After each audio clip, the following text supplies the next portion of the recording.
Saludos y bienvenidos. Comenzamos una semana más nuestro Mangas Verdes. Aquí estamos para contaros todo lo que tiene relación con el medio ambiente y con la sostenibilidad en, bueno, pues distintos aspectos, distintos temas que tenemos en cartera. Y hoy con la realización técnica de Esteban Novillo y en nombre de la redacción el saludo de Pedro Pablo May. Vamos a comenzar hablando de un asunto que nos interesa especialmente. Vamos a hablar de la agroecología, la agricultura ecológica, nuestra agricultura ecológica. Sabemos que España es uno de los principales países que en este tipo de producción, no en su consumo, por desgracia, hasta el momento, pero sí uno de los principales productores y, bueno, en los últimos tiempos pues ha habido bastante movimiento, digamos, amenazando un poco a todo tipo de agricultura, pues por ejemplo con todo lo que está pasando con el asunto de Mercosur.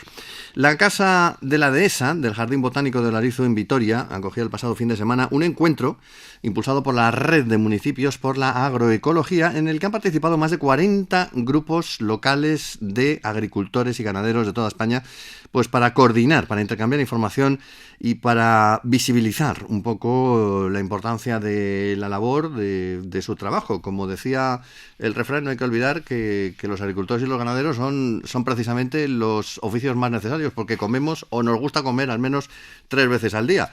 Así que María Teresa Ramis es de la Asociación APAEMA de Mallorca, la tenemos hoy con nosotros, ha sido una de las participantes en esta reunión en Vitoria. Saludos, María Teresa. Hola, buenos días. Bueno, ese encuentro de productores y de productoras ecológicos por la agroecología ha sido impulsado por la Red de Municipios por la agroecología, que lleva funcionando en estos últimos tiempos. Y no sé qué nos puedes contar de ella, qué avances habéis conseguido en ese encuentro que tuvisteis este fin de semana. Bueno, a ver, llevamos ya tiempo organizándonos somos 13 grupos que llevamos tiempo organizándonos, y la idea de este fin de semana lo que hemos hecho es contactar con asociaciones de productores, o diferentes agrupaciones de productores a nivel estatal, para poder tener representación de lo que es todo el territorio y juntar fuerzas para que se oiga nuestra voz, ¿no? La idea es conseguir tener incidencia política, porque vemos que la situación es bastante crítica, y como dices, pues comemos todos, o nos gustaría comer 3 veces al día, pero no solamente es comer 3 veces al día, sino que es nutrirnos 3 veces al día, ¿no? Y que esta nutrición no implique una contaminación del entorno ni una degradación de lo que es la red social y de la gente que trabaja en la agricultura, ¿no? Y esa es yo creo que esa es la motivación de unirnos, poder hacer valer nuestra voz y que se entienda esto, que se entienda la situación crítica en la que estamos. Quedan pocos proyectos de agricultura de este tipo, y son los que realmente cuidan del entorno, y cada vez este tipo de agricultura como más a pequeña escala, el sector está súper envejecido. Sí. ¿No? Y hay un problema de relevo generacional importante. Se dijeron algunos datos que ahora no sé si a lo mejor me lío un poco, pero la relación, se comentó en el encuentro, ¿no? En Vitoria, creo que era más del 60% de los productores tienen más de 60 años, ¿no? Y como un 10% menos de 40. Eso, nos imaginamos que dentro de 10 años puede ser crítica la situación, ¿no? Entonces, la cuestión es empezar a manifestarnos, a unirnos para hacer el llamado ese hacia una agricultura que permita alimentar a nuestros pueblos de una manera sana y con unas condiciones dignas de trabajo. Claro, es que además hay que tener en cuenta una cosa, que no se trata solamente del entorno natural, sino también de los alimentos que consumimos, que tengan esas garantías de salud, que no estén contaminados con pesticidas, y luego pues la broma esta que encontramos en muchos grandes supermercados o hipermercados, con que nos encontramos con frutas y verduras, por ejemplo, que nos llegan desde Sudáfrica o desde Israel, cuando tenemos las de aquí, las de nuestro propio entorno, un poco muertas de risa y bueno, con un coste ecológico de transporte monumental, ¿no? Sí, así es. Así es. ¿Cómo se podría hacer para motivar, para crear ese tipo de vocación que es necesaria en el sector, para que la gente más joven se interesara por este trabajo? No sé si lo habéis estado analizando. Sí, estamos analizando varias cosas, ¿no? O sea, la cuestión, mira, es que, o sea, si el trabajo en el campo, en este tipo de producciones donde se trabaja con ecología y agroecología, o sea, se tiene que conseguir que las condiciones de trabajo sean dignas. Sí. Eso es la base, porque si no, no atrae. O sea, hay gente con ganas de trabajar, pero tiene que poderse ganar la vida no mejor que otro, simplemente bien, ¿sabes? Eso es la base y para conseguir eso, pues hacen falta políticas contundentes y importantes y esa es la motivación de unirnos, poder tener incidencia en esas políticas y también pues eso, crear redes, crear conciencia social y bueno, eso es lo que se me viene a Sí. la cabeza ahora. Cuando hablamos de influencia política, ¿nos referimos a nivel de todo el Estado o estáis hablando más en sentido autonómico, municipal? No sé si No, habéis mira, o conseguido sea, algún tipo de apoyo en alguno de los ámbitos de la Administración. estamos, o sea, hablamos a todos los niveles, a nivel local, autonómico y sobre todo estatal. Este es el motivo de poder tener un poco la red y también a veces te encuentras a nivel autonómico con unas limitaciones que ves que en otros que en otras comunidades autónomas no las tienen, ¿no? Entonces también ser consciente de esto, ¿no? Que a veces de dónde nos vienen las limitaciones y poder incidir en ellas cada cual en su escala. Ujú. ¿Hay algunas comunidades entonces donde es más fácil o donde es mejor? ¿Nos puedes decir cuáles? Buf, ahora no te puedo decir exactamente cuáles, pero sí que a veces te encuentras con algunas restricciones en algunos sitios que en otras no, no sé, en temas de a lo mejor de venta directa Sí. o la capacidad de tener mataderos de pequeña escala o estas cosas. Ujú.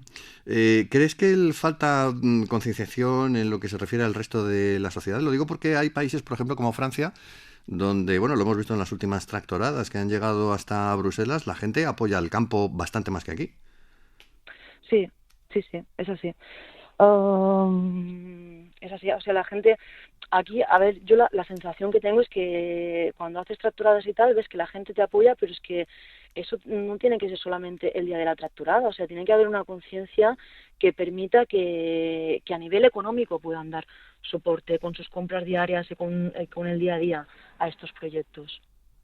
Hay algunas iniciativas que se han puesto en marcha en los últimos tiempos y, bueno, algunas están funcionando, que es la venta directa de los productores a los consumidores a través de plataformas, pues por ejemplo de Telegram o de WhatsApp.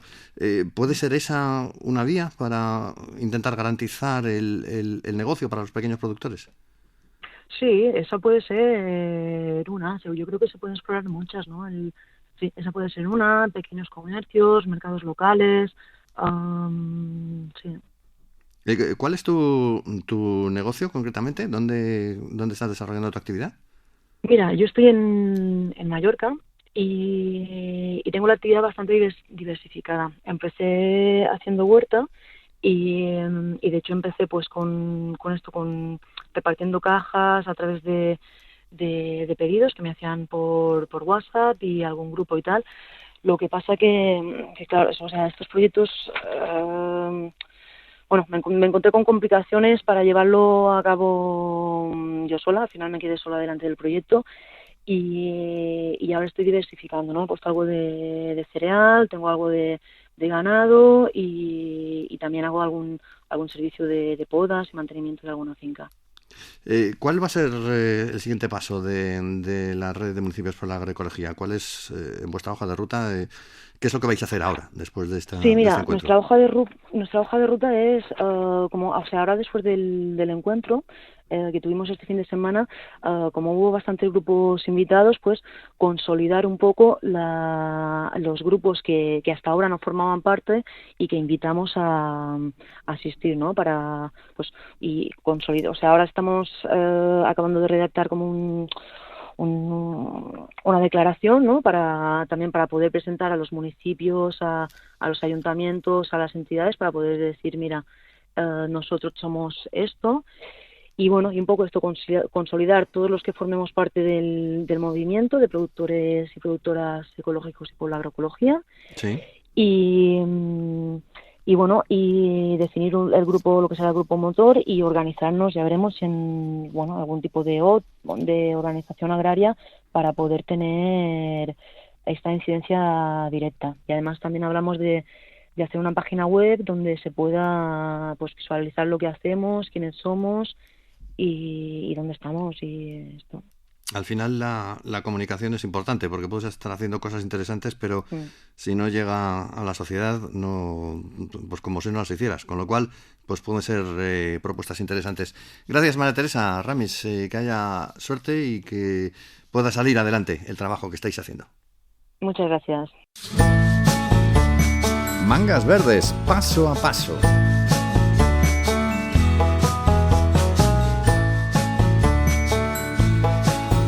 Bueno, en nuestro programa hemos hablado a menudo de la responsabilidad ciudadana, de esa necesidad como consumidores de concienciarnos, de actuar correctamente en beneficio del entorno. Bueno, si no es su beneficio directo, por lo menos no es su perjuicio, pero ¿hasta qué punto se puede exigir a cada persona individualmente que cumpla con el medio ambiente si luego estamos viendo algunas cosas que estamos viendo? Bueno, pues me refiero a cosas pues como políticos que usan aviones hasta para ir a comprar el pan, empresarios que prefieren traer productos, como antes comentábamos, desde fuera de España con bastantes menos garantías sanitarias y de calidad que los de aquí y con mayor coste ambiental en el transporte, o instituciones públicas y privadas que derrochan luz, por ejemplo, en edificios iluminados sin necesidad hasta las tantas de la madrugada. Por poner algunos ejemplos, esa exigencia al consumidor individual que hemos estado viendo en los últimos tiempos ha derivado en un neologismo que viene siendo utilizado y que se llama ecoansiedad y que está afectando a mucha gente, sobre todo a gente joven. Vamos a hablar ahora con el doctor en Psicología Clínica y de la Salud de la Universidad Internacional de Valencia, Joaquín Mateu Mollà, que es director además del Máster en Gerontología y Atención Centrada en la Persona y que sabe bastante sobre estos asuntos. Saludos y bienvenido al programa. Hola, bienvenido, un placer estar aquí. Bueno, ¿hay un perfil del ecoansioso? ¿Hay una edad, un sexo, unas características que podamos perfilarlo? ¿O es algo que está afectando a mucha gente en general?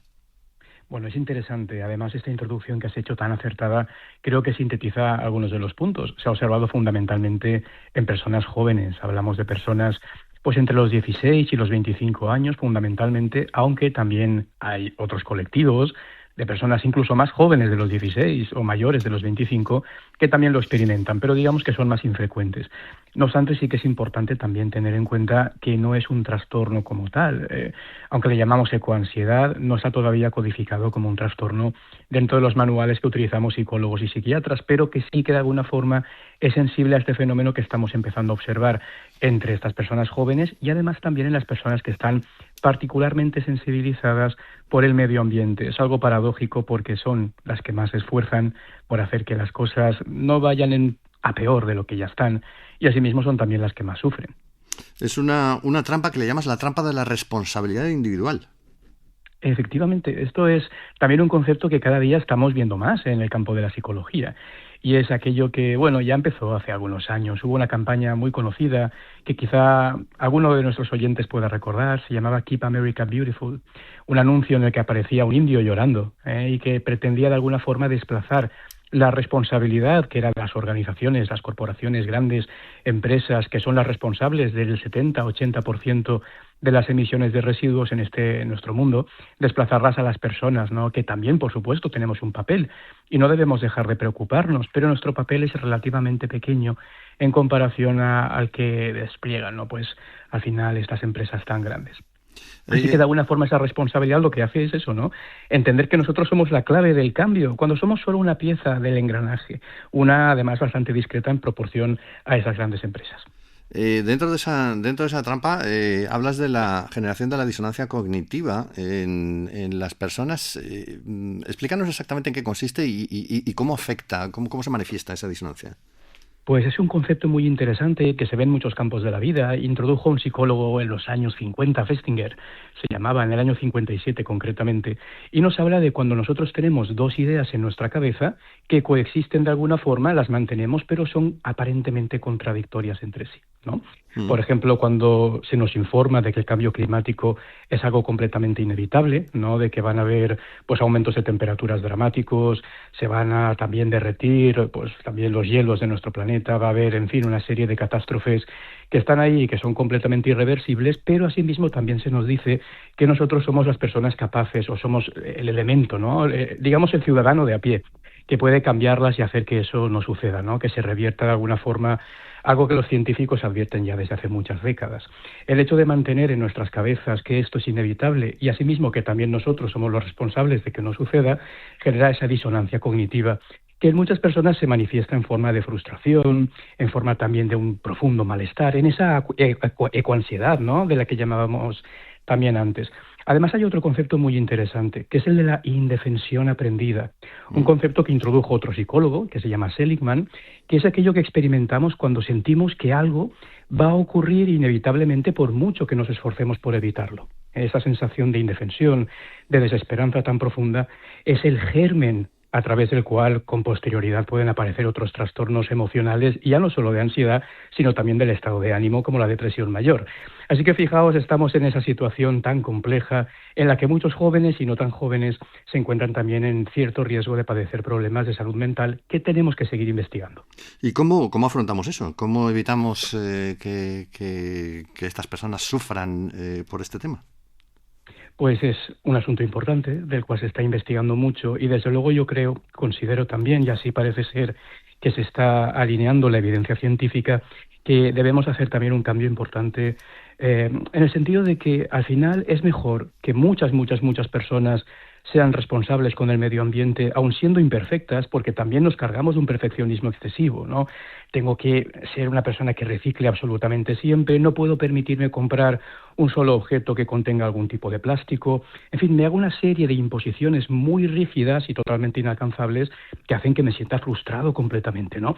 Entonces, aprender a ser autocompasivos con nosotros mismos, a entender que no siempre podremos alinearnos, porque es muy difícil conseguirlo, esto es así, con ese ideal de persona ecológica, de persona responsable, pues es también muy importante. Y desplazar la responsabilidad no solo al individuo, sino también al conjunto de la sociedad, incluyendo también en ese sentido a los países que hoy en día sabemos que consumen muchísimos recursos y que contaminan muchísimo nuestro planeta. Tenemos que aprender a que las campañas de publicidad que se organizan desde los diferentes medios no pongan solo en la diana a las personas, eludiendo, por supuesto, ¿no? Pues intereses económicos que están ahí detrás, sino que también las propias empresas en distintos países del mundo asuman esta responsabilidad, porque es algo común y no solo puede cargarlo el pequeño ciudadano, ¿no? Un ciudadano de a pie, el particularmente sensible, que además, como decíamos antes, va a acabar siendo paradójicamente el que más sufra. La participación en organizaciones ambientales, organizaciones no gubernamentales ambientales, por ejemplo, ¿puede servir para disminuir esa ansiedad? Sí.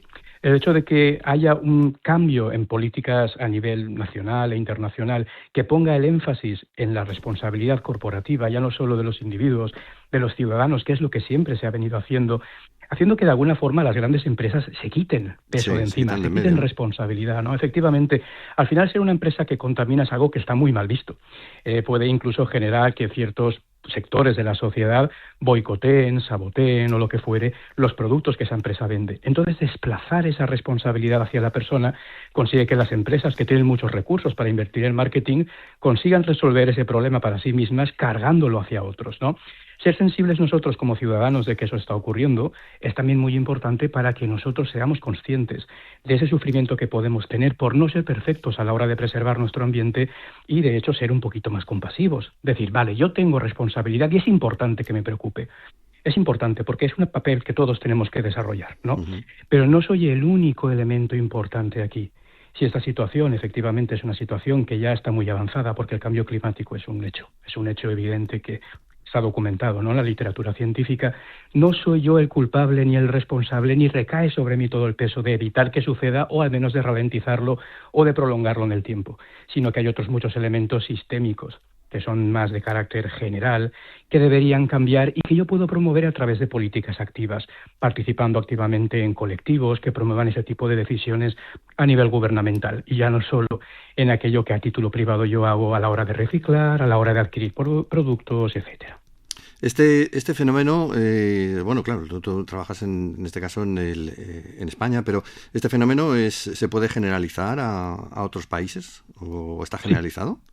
Sí, se está observando en muchísimos países del mundo, sobre todo los que más literatura tienen. Sí que es verdad que hay un cierto desequilibrio en literatura porque hay algunos países que tienen un particular interés en conocer este fenómeno y otros, en cambio, que no tanto, ¿no? Por ejemplo, si nos vamos a países de Asia Oriental, se estudia mucho menos que países como, por ejemplo, Estados Unidos o los diferentes países de Europa. Es curioso, pero suelen ser los países más sensibles a ese tipo de cuestiones, que más medidas despliegan, ¿no? Para, por ejemplo, pues como hablabas, ¿no? Al principio, de estas medidas al final de proteger el entorno, que en Europa tenemos muchas, esto es así, Europa es una región del mundo muy sensibilizada, son también los que más se preocupan por conocer estas cuestiones, ¿no?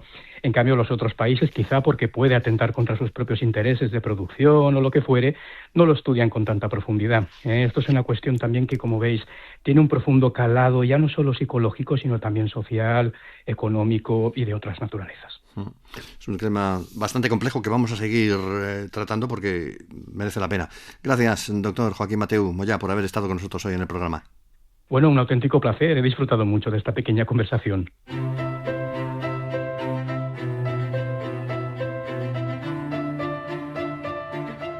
Mangas Verdes, mantén el optimismo.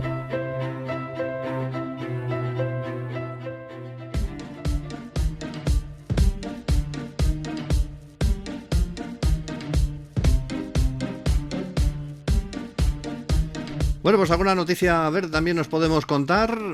Una de ellas es un redescubrimiento en Perú, nada más y nada menos que de una lagartija que no se sabía si estaba o no estaba extinguida, no había sido observada desde 1876, pues toma, la han encontrado. Investigadores que han redescubierto a Anolis laevis, que así se llama esta especie de lagartija sudamericana que no había sido observada desde su descripción original, según ha informado el Instituto Nacional de Biodiversidad de Ecuador. La Anolis laevis, también conocida como el Anolis espadachín, es una especie poco común, de aspecto muy singular. Los machos presentan un pequeño apéndice rostral en el hocico, similar a una diminuta probóscide, un rasgo extremadamente raro entre los lagartos de este género, por eso lo del espadachín. Y los investigadores han destacado que la presencia de esta probóscide representa un caso notable de evolución convergente, ya que estructuras similares han evolucionado de manera independiente en otras especies que no están emparentadas, por lo menos desde un punto de vista cercano. El estudio documenta además características morfológicas únicas, como la cresta dorsal distintiva que tiene este tipo de lagartija, o varias diferencias llamativas en la coloración de lo que es la papada, el pliegue gular, la papada, entre machos y hembras.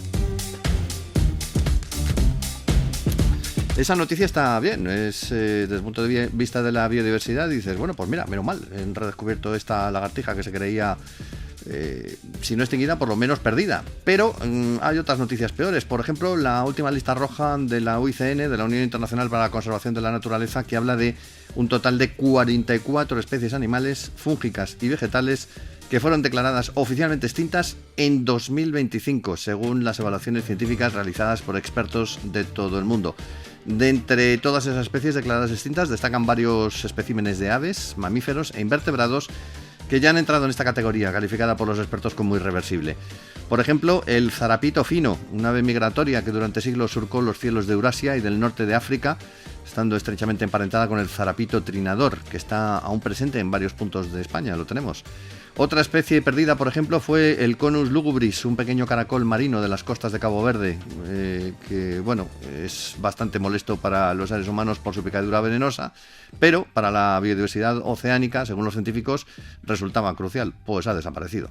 En el caso de los mamíferos, por ejemplo, el caso de la musaraña de la isla de Navidad, un diminuto insectívoro australiano de unos 15 centímetros de largo, ha sido finalmente dado por desaparecido tras ser visto por última vez en el decenio de 1980, aunque después de lo que hemos visto de lo del lagarto, bueno, vamos a mantener la esperanza. En total, desde la Unión Internacional para la Conservación de la Naturaleza advierten de que más de 48.600 especies, que se dice pronto, están a día de hoy en peligro de extinción. La cifra supone un 28% del total de especies evaluadas. Las que se encuentran en mayor peligro, las más amenazadas, son las cícadas, los corales, los anfibios y los tiburones y rayas.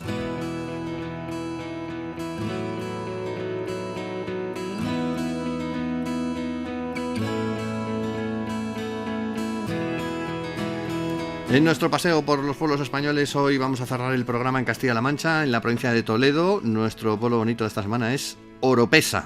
¿De dónde viene el nombre de Oropesa? Pues bueno, hay varias versiones, pero la más cinematográfica, la más molona, que por cierto está en el escudo de la localidad, es la de la leyenda, según la cual durante la invasión musulmana una princesa cristiana fue secuestrada, sus captores exigieron su peso en oro a cambio de su liberación.